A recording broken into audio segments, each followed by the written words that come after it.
Pacific ocean के बीचों बीच मौजूद है अल्कट्राज आइलैंड, जो दुनिया के सबसे खतरनाक कैदियों की जेल है। ये जेल चारों तरफ से इतने ठंडे पानी से घिरी हुई है कि अगर कोई यहाँ से भागने की कोशिश भी करता है तो ठंडे पानी की वजह से महज कुछ पलों में उसकी मौत निश्चित है।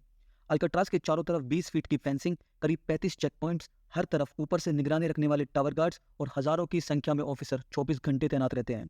ये जेल 1962 तक सबसे खतरनाक कैदियों का घर हुआ करता था, क्योंकि ऐसी जेल से भागना नामुमकिन था। लेकिन यह भ्रम तब टूटा जब अल्कट्राज के 3 कैदी फ्रैंक, जॉन और क्लैरेंस 12 जुलाई 1962 की रात को यहाँ से भाग निकले। ये इस जेल के इतिहास में पहला एस्केप था जिसने सबको हैरान करके रख दिया था।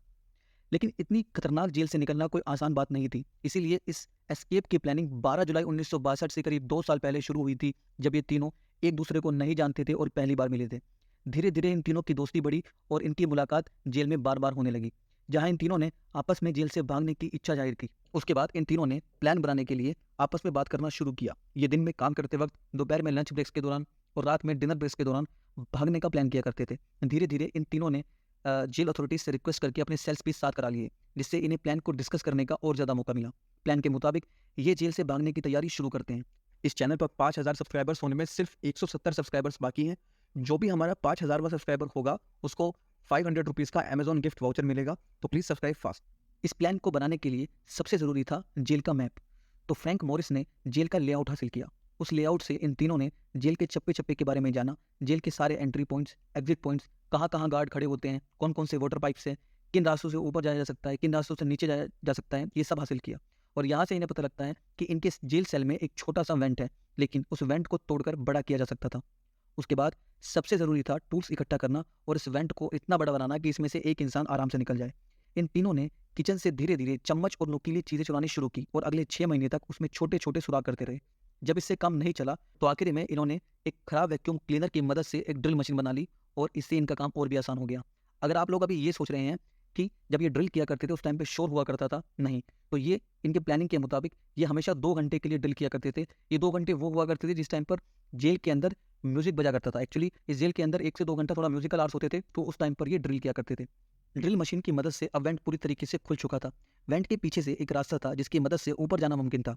12 जुलाई की रात को प्लान के मुताबिक तीनों कैदी अपने सेल की वेंट से निकलने में कामयाब हो जाते हैं।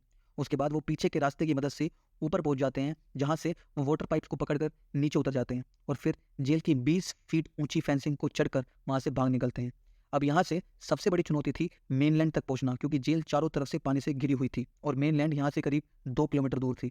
लेकिन तीनों प्रिजनर्स की पूरी तैयारी थी। इन्होंने रेनकोट चुराकर एक राफ्ट तैयार की हुई थी जो कि इन्फ्लेटेबल थी, यानी इसमें हवा भर के इसको फुलाया जा सकता था। इनको समय ज़्यादा मिल सके इस वजह से इन्होंने अपने अपने डमी हेड बनाए हुए थे, जो साबुन, बाल और डस्ट की मदद से बने थे। सबसे ज़रूरी काम इन्होंने ये किया कि अपने बिस्तर पर इन्होंने डमी हेड्स रख दिए, ताकि किसी को ऐसा ना लगे कि ये अपनी सेल्स में नहीं है। सब कुछ इनके प्लान के मुताबिक होता है। रात के 10 घंटे बीत जाते हैं। उसके बाद जेल अथॉरिटीज़ को पता चलता है कि 3 कैदी भाग निकले हैं और इन तीनों के लिए इतना समय पानी को पार करके मेनलैंड पर पहुंचने के लिए काफ़ी था। अगली सुबह शुरू होता है अल्कट्राज अथॉरिटीज़ और FBI का सबसे बड़ा सर्च ऑपरेशन। लगभग 2 दिन लगातार सर्च करने के बाद भी उनको इन तीनों की कोई भी खबर नहीं मिली। यहाँ पर कई थ्योरीज का जन्म हुआ। एक थ्योरी ये कहती थी कि वो पानी को पार ही नहीं कर पाए और उनकी डूबने से मौत हो गई, पर अगर ऐसा हुआ होता तो बॉडी सरफेस पर आ जाती, जो कि नहीं हुआ।